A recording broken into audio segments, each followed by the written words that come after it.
অবস্থা বইগুলার, হা ভগবান, যেন মনে হচ্ছে একটু গরুর চারি, যেন গরুর চারি। আরে মা থাক না, আমরা তুমি ধইরো না। তাই নাকি? তুই আমাকে শিখাবি কি গুছাবো নাকি গুছাবো না সেটা তুই আমাকে শিখাবি?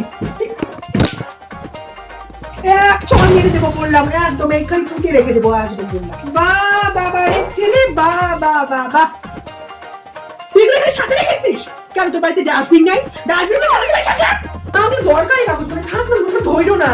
ও এগুলো তো দরকারি কাগজ, এগুলো দরকারি কাগজ। থাক, বিউটিফুল, এখন বিউটিফুল। ও মা, আবার তুমি কোথায় যাচ্ছ? হ্যাঁ রে জানোয়ার, তুই 2 বছর পুরানো বই এই সেলফের মধ্যে সাজা রাখবি, আর সেলফে থেকে বই সব উচ্চাই এসে পড়ে যাবে। আর লোকে তো ভাববে আমার ছেলে একদম যেন ফাস্ট, একদম ফাস্ট, সারাদিন যেন একটু পড়াশোনা করে শেষ হয়। পরে যখন রেজাল্ট আসে তখন তো বুঝে যায় যে আমার ছেলে আসলে